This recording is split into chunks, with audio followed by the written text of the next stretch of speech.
नमस्कार दोस्तों याद रखिएगा, दुनिया में बहुत कुछ चल रहा है लेकिन एक वॉर है जो अभी तक खत्म नहीं हुआ।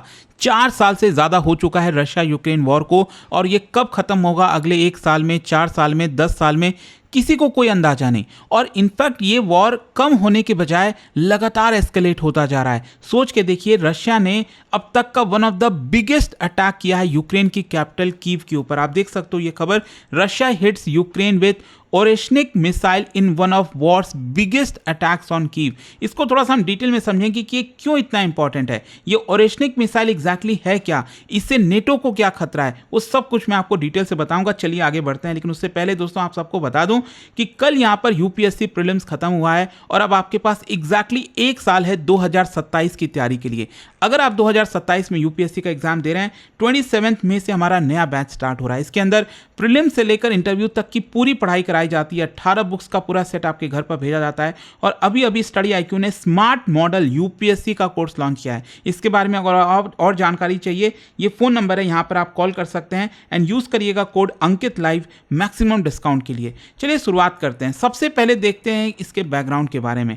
देखो 2022 में ये वॉर स्टार्ट हुआ था और अभी भी मुझे याद है 23 फरवरी वो दिन था जब अचानक से खबर आती है कि रशिया ने अटैक लॉन्च कर दिया है एक प्रकार से यूक्रेन के ऊपर, और यहाँ पर फुल स्केल इन्वेजन की तैयारी थी। इनफैक्ट शुरुआती दौर में ऐसा लग रहा था कि रशिया बहुत आसानी से जो पूरा का पूरा यूक्रेन है वो अपने अंडर में ले लेगा। और इनफैक्ट स्पेशली इसकी जो कैपिटल है, क्योंकि यहाँ पर नदन साइड में आप देखोगे बेलारूस जो कि रशिया का ही मित्र है, तो वहाँ से ये लोग अटैक करने की कोशिश कर रहे थे, लेकिन ये लंबा खिंच गया। 2023 में यहाँ पर ट्रेंचेस बन गए, मतलब यहाँ पर एक बॉर्डर जैसा बन गया और ऐसा लगा कि कुछ हिस्सा वापस से रशिया ने अपने अंडर में ले लिया है और बाकी का जो है वो यूक्रेन के अंदर में है। फिर उसके बाद 2024 में बड़े स्तर पर हमने ड्रोन वॉरफेयर देखा, और फिर पिछले 1.5 साल से आप देखोगे तो यहाँ पर डीप स्ट्राइक मिसाइल वॉरफेयर आपको देखने को मिलेगी। अब हाइपरसोनिक एस्केलेशन हो गया है। कहने का मतलब यह है कि इनिशियली रशिया ने पूरा का पूरा टेरिटरी अपने अंडर में लेने की कोशिश की, लेकिन जब वो फेल हो गया तो धीरे धीरे वो आर्टिलरी वॉरफेयर, ड्रोन वॉरफेयर, इन सारी चीजों में कन्वर्ट हो गया। और अब यहां पर जो वॉर है वो एक नए फेज में एंटर कर रहा है, और वो फेज है लॉन्ग रेंज स्ट्राइक का, एआई असिस्टेड टारगेटिंग का और हाइपरसोनिक वेपन्स का, जिसमें बताया जा रहा है कि अब लेटेस्ट ओरेशनिक मिसाइल का एंट्री हुई है और यहाँ पर उसके थ्रू जो है एक बड़ा ट्रांजिशन देखने को मिलेगा। अब क्वेश्चन ये है कि ये वाला जो अटैक था, ये रशिया ने जो यूक्रेन की कैपिटल कीव के ऊपर किया है, ये क्यों इतना डिफरेंट है? क्योंकि अगर आप देखोगे तो यहाँ पर सबसे बड़ी बात है ओरेशनिक मिसाइल का इस्तेमाल करना, क्योंकि बहुत कम ऐसा मौका हुआ है जब ये कंफर्म किया होगा कि इस तरह के मिसाइल का इस्तेमाल किया गया है। और मैटर इसलिए करता है क्योंकि it is one of Russia's newest strategic system. इसके अंदर आप न्यूक्लियर वॉरहेड भी कैरी कर सकते हो और इसको इंटरसेप्ट करना बहुत ज़्यादा मुश्किल है। फिर दूसरा ये इंपॉर्टेंट इसलिए हो जाता है क्योंकि अभी ये जो अटैक किया है रशिया ने यूक्रेन के ऊपर, इसमें हर तरह का अटैक एक साथ किया गया, जैसे ड्रोन्स का, क्रूज मिसाइल्स का, बैलिस्टिक मिसाइल का, और ये जो ओरेशनिक हाइपरसोनिक सिस्टम है उन सब का, मतलब मिक्स में रशिया ने अटैक किया है। और इसको हम सैचुरेशन वॉरफेयर कहते हैं। मतलब यूक्रेन के पास जो भी उसका एयर डिफेंस सिस्टम होगा वो पूरी तरह से फेल हो गया, एग्जॉस्ट हो गया, क्योंकि उसका जो रडार सिस्टम है वो इतने सारी चीज़ों को एक साथ इंटरसेप्ट कर ही नहीं पाया। और इसकी वजह से एक स्ट्रैटेजिक मैसेजिंग देने की कोशिश की गई रशिया के द्वारा।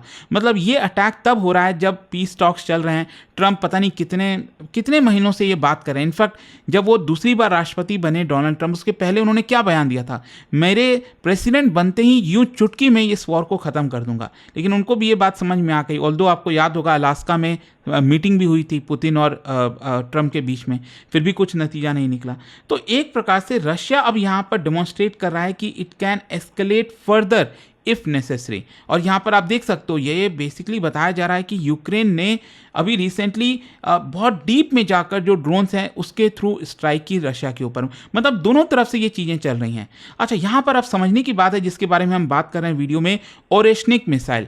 बताया जा रहा है कि जो ओरेशनिक मिसाइल है, क्योंकि अभी इसके बारे में ऑफिशियल डिटेल बातें रशिया ने नहीं बताई हैं, लेकिन मोस्ट प्रोबेबली ये IRBM है। IRBM क्या होता है? बेसिकली अगर आप देखोगे मिसाइल की क्लासिफिकेशन, एक होता है शॉर्ट रेंज बैलिस्टिक मिसाइल, वो 1000 किलोमीटर की रेंज का होता है। फिर मीडियम रेंज होता है जो 1000 से 3000 किलोमीटर होता है, और IRBM that is intermediate range ballistic missile, ये 3000 से 5500 किलोमीटर, और जो इंटरकॉन्टिनेंटल बैलिस्टिक मिसाइल होता है ये 5500 किलोमीटर से ज़्यादा होता है। तो जो ओरेशनिक है इसकी रेंज आपको पता होनी चाहिए, वो बताया जा रहा है IRBM, intermediate range ballistic missile. अच्छा, ये इतना इंपॉर्टेंट क्यों है? सबसे बड़ी बात है इसकी स्पीड, मतलब बहुत तेजी से ये आपका अटैक करता है। मैक 10, मतलब जो स्पीड ऑफ साउंड है उसका 10 गुना ज़्यादा इसकी स्पीड है। मतलब इतने वेलोसिटी से अगर कोई मिसाइल आ रहा है तो आपके पास वार्निंग टाइम भी नहीं मिलेगा, आपको इंटरसेप्ट करने की अपॉर्चुनिटी नहीं मिलेगी, आपके पास डिसीजन मेकिंग टाइम नहीं होगा और ये आसानी से अटैक कर देगा। फिर दूसरा है मैन्यूवरेबिलिटी। नॉर्मली क्या होता है, जो ट्रेडिशनल बैलिस्टिक मिसाइल है, जैसा आप पिक्चर में देख सकते हो, ये एक पाथ आपका इस तरह से जाता है। तो यहाँ पर आपको पहले से पता होता है कि ये जो मिसाइल आ रहा है वो किधर जाकर गिरेगा। लेकिन ये जो हाइपरसोनिक सिस्टम होता है ना, उसमें आप मिड में ही पाथ को चेंज भी कर सकते हो। मतलब दुश्मन, ये देश को लग रहा होगा कि मिसाइल यहाँ गिरने वाला है, लेकिन आप बहुत चतुराई से बीच में ही इसकी डायरेक्शन चेंज कर देंगे और ये दूसरी जगह जाकर गिर जाएगा। इसका मतलब ये हुआ कि ये किसी भी रडार को इवेट कर सकता है, इसको इंटरसेप्ट करना ऑलमोस्ट नामुमकिन जैसा हो जाता है। फिर तीसरा इसके अंदर जो एक मेन खास बात है ओरेशनिक की, वो है मिर्व कैपेबिलिटी। मिर्व टेक्नोलॉजी का मतलब होता है multiple independent targetable re entry vehicle. मतलब एक ही मिसाइल से आप 10 जगह एक साथ टारगेट कर सकते हैं। मतलब यहाँ पर सब म्यूनिशंस होता है। आपने ये मिसाइल लॉन्च किया और यहाँ से ये और 10, 20, 40 जितना भी आप चाहो उस हिसाब से सब म्यूनिशंस में आप इसको डिवाइड कर सकते हो। और यहाँ पर भी यही हुआ है। ये जो ओरिशनिक मिसाइल लॉन्च किया था रशिया ने, इसमें मिर्व टेक्नोलॉजी था और उसने एक ही मिसाइल के थ्रू पता नहीं कितने दर्जनों जगह यहाँ पर एक साथ अटैक कर दिया। फिर चौथा और जो सबसे खतरनाक है वो है न्यूक्लियर कैपेबिलिटी। मतलब ये ड्यूअल कैपेबल है, ये कन्वेंशनल वॉरहेड भी कैरी कर सकता है और न्यूक्लियर वॉरहेड भी कैरी कर सकता है। इसकी वजह से काफ़ी डेंजरस हो जाता है। मान लो सामने वाले देश को पता है कि ये कोई हाइपरसोनिक मिसाइल आ रहा है और उसको थोड़ी पता कि इसके अंदर न्यूक्लियर वॉरहेड है या फिर कन्वेंशनल है। अगर मान लो वो सोचेगा कि ये न्यूक्लियर है, तब तो हम क्या करेंगे, वो जो दुश्मन, वो जो देश है वो भी न्यूक्लियर वेपन लॉन्च कर सकता है अगर उसके पास कैपेबिलिटी होगी।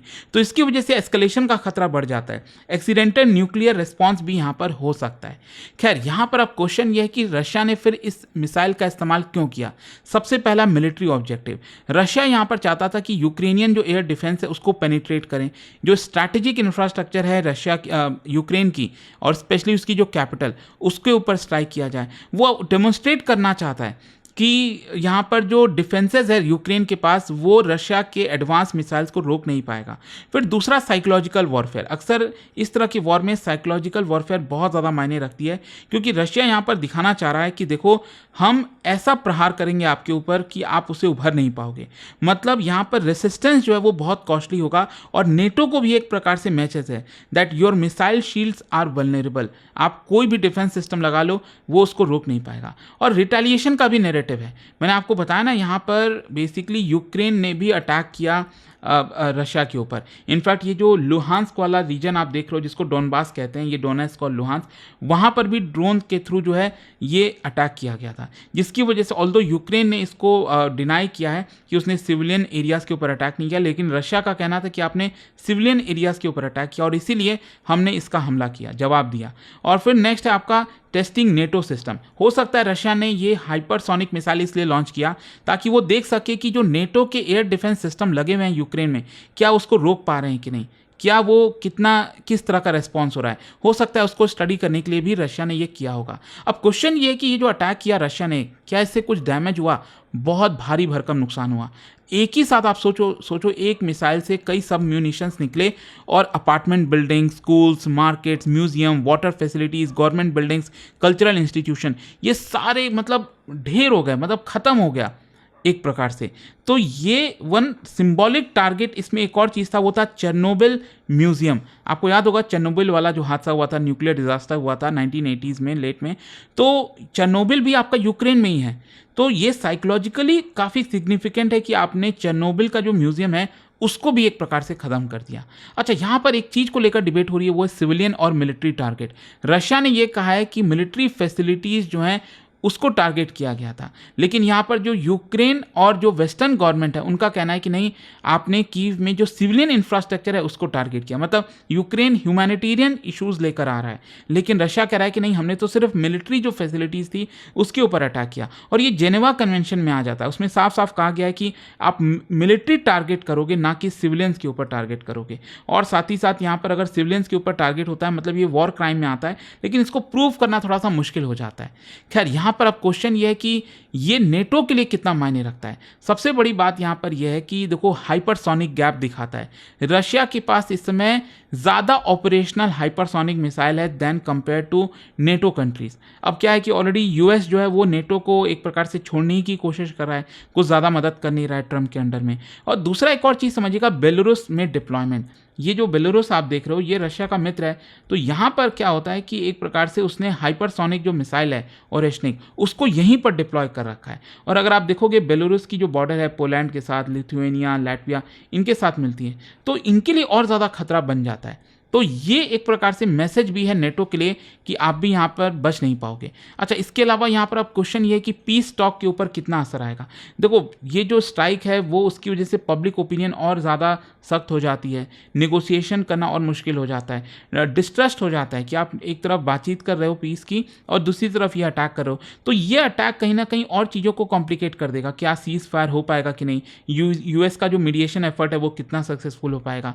तो देखते हैं आगे इसको लेकर क्या होता है। बट आई होप कि एक बहुत बड़ा एस्केलेशन आया है रशिया यूक्रेन वॉर में ओरेशनिक की वजह से। आई होप कि आपको डिटेल में समझ में आया होगा। और जाने से पहले एक बहुत ही इंटरेस्टिंग क्वेश्चन ये है, क्या आप बता सकते हो इनमें से कौन सी कंट्रीज ऐसी है जो रशिया और यूक्रेन दोनों के साथ बॉर्डर शेयर करती है। और इसका जो राइट आंसर है आप सब जानते हैं, मेरे इंस्टाग्राम पर तो मिलेगा ही, वहाँ पर अगर आप नहीं हो कोई बात नहीं, टेलीग्राम से ले सकते हैं इसका सही उत्तर। और दोस्तों जैसा मैंने आपको बताया, अगर आप यूपीएससी की तैयारी कर रहे हैं, एग्जैक्टली अब आपके पास 1 साल है, अभी स्टडी IQ ने smart model UPSC batch launch किया, आप इसको अवेल कर सकते हैं। ये फ़ोन नंबर है, कोई डाउट है बैच से रिलेटेड प्रॉब्लम है इस पर कॉल करिए। और ये जो बैचेस होते हैं इसमें प्रीलिम से लेकर इंटरव्यू तक पूरी पढ़ाई आपको कराई जाएगी। एंड यूज करिएगा ये कोड अंकित लाइव मैक्सिमम डिस्काउंट के लिए। स्टडी IQ IAS, आपका सिलेक्शन हमारा मिशन।